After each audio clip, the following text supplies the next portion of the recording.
All right, let's jump into this first story. We got this from Politico. Pelosi Taiwan trip overrides Chinese military threats. Military and diplomatic efforts limit Beijing to angry bluster. I mean, simply put, we only need the first opening paragraph here. House Speaker Nancy Pelosi will visit Taiwan on Tuesday, decisively ending weeks of wrangling between the United States and China about whether she should make the trip. Pelosi's controversial stop in Taipei, which would make her the highest-ranking U.S. official to visit the self-governing island in decades, indicates that the Pentagon has downgraded its assessment of a potential credible Chinese military threat to the speaker's safety.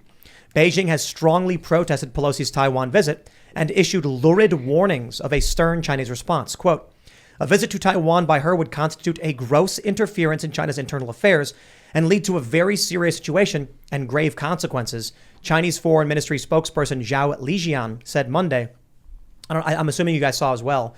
You had that guy from Global Times basically say, we'll shoot her plane down. So I'm wondering, I got a couple questions. Why do you think she's going? Is there really a threat? Or is the World War III stuff just people posting it because it gets clicks? Well, once she announced she was going, she had to go. Because when China reacted the way they did, the speaker, the third-ranking person in our government, the speaker in the United States, can't be bullied to going to an allied country because of China. China is the big threat to our country. It will be for my lifetime and probably a lifetime of everybody listening to this podcast. China's a serious player. We don't take them as seriously as we should, and I'm very happy to. I don't agree with Nancy Pelosi on anything, but I agree that she should go to Taiwan. I'm glad she's going to Taiwan. Why? I don't know why she's going, but I'm glad she is, and I'm glad she stood up to the Chinese and is going tomorrow. Yeah, what do you think, Mark? Yeah, I get a lot of fundraising texts from politicians on both sides of the aisle. It's a great fundraising ploy for Nancy Pelosi. I mean, really, you're going to see texts about this, about how she's saving the free world. And so I think part of it is a political play, and she's trying to set herself aside from the Biden administration. They're going to get their backsides handed to them in this election. And I think she wants to be able to blame Biden and separate herself from that. Really? She's running for re-election. She's going to keep going. How old is she? She's 80? 83. Man, she's been embalmed already, so she can go for a long time. She's older than I thought she was. I thought she was just shy of 80. She's 83? I think. I could be wrong. Yeah, I think that's correct. I think that's right. Yeah, Wow. I mean, crazy old. I think this is a problem we have in our government in general, that people just serve literally until they pass away, and it's never the way it was intended to be. I think this is one of the fundamental problems in our country. I'm worried about military conflict, especially with China, and I wonder why it is, because, Rick, you mentioned China's the big threat. I agree. Absolutely. Why is it Russia 24/7 on corporate press, mainstream media, Democrats, even a bunch of Republicans just scream Russia all day?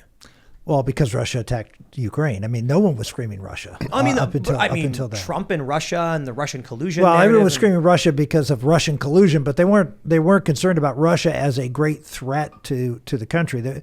China is the great threat, and candidly, we made China the great threat. We had a policy, which, by the way, I was supportive of, and thought at the time it was a viable policy, which was to try to engage China, try to bring China into the 21st century, and build up capitalism within China and markets, and that would move China toward a more peaceful and free world.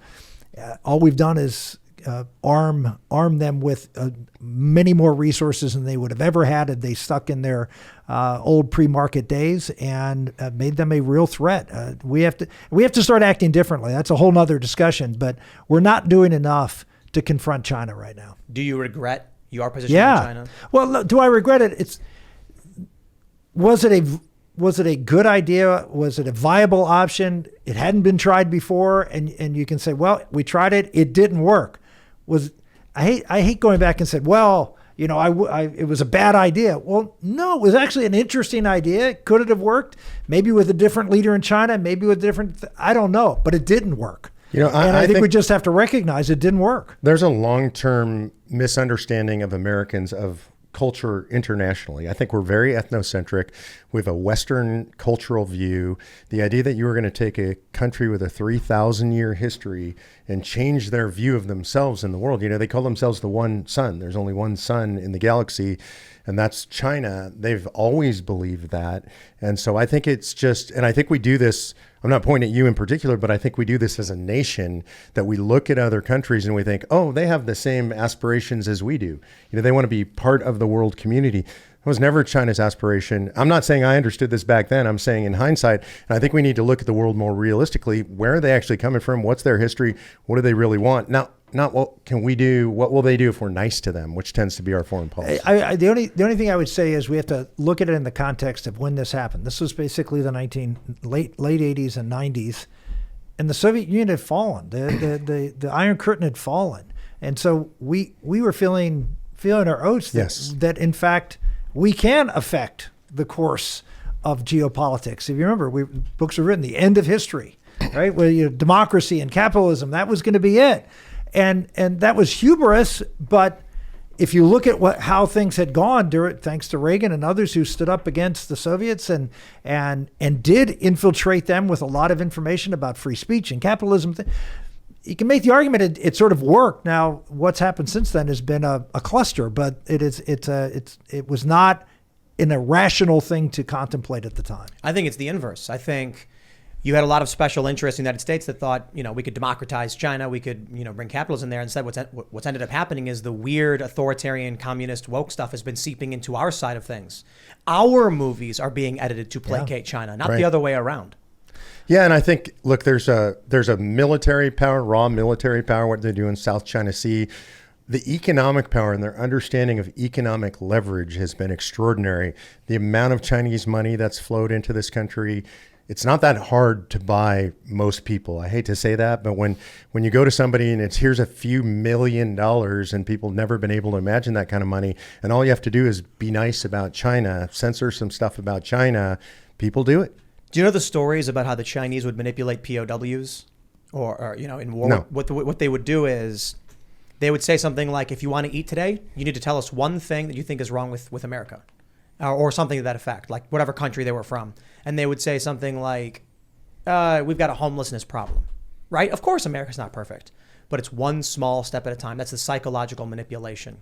And I feel like we're experiencing that on a grand scale. I don't know, we've had guests here who are researchers on China who tell us that we know about, what do they call it, the 50-cent army? Are you guys familiar with that? No. That citizens of China or people like who work in propaganda get paid 50 cents every time they post something pro-China or disparaging about its enemies. So you go on social media and what happens? You go on Twitter, you go on YouTube, for instance, and you say bad things, they flag you, they mass flag you, they report you. You go on Twitter, all of a sudden you're being inundated, ratioed with people being like, you're wrong and you don't understand. They have these people attempting to manipulate public opinion. I think we had a lot of politicians who really, really underestimated the future of what warfare was going to be like. Yeah, you took the words out of my mouth. We were at war with China, and I know that people say, "Oh, yeah, warmonger." No, I'm not saying that we are. In fact, the problem is we're not at war with China. We're not treating China the way they're treating us.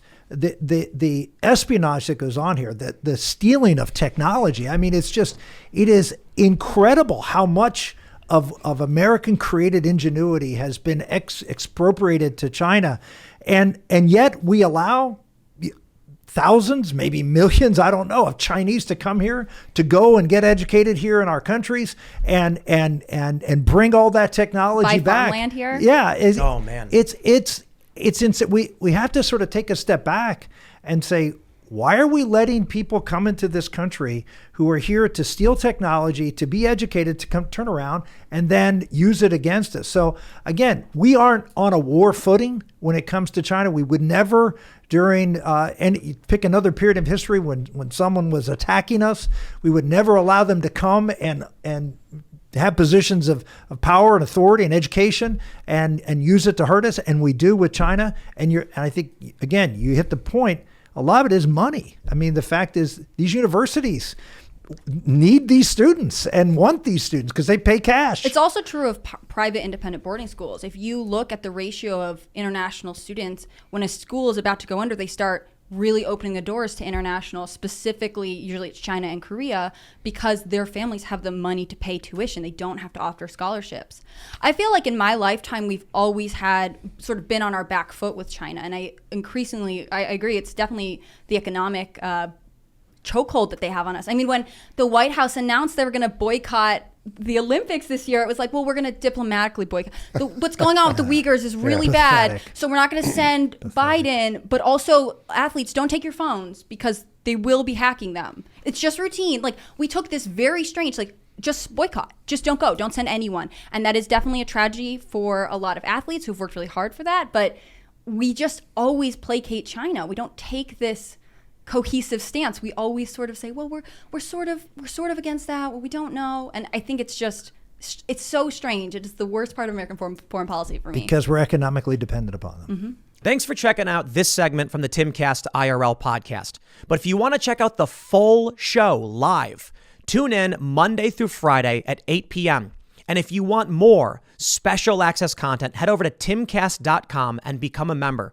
Your membership helps sustain this company, keep our journalists employed, makes this show happen, and you will get access to exclusive members-only segments of the Timcast IRL podcast, and there's a massive library to check out. So again, go to timcast.com or tune in Monday through Friday at 8 p.m., and we'll see you all there.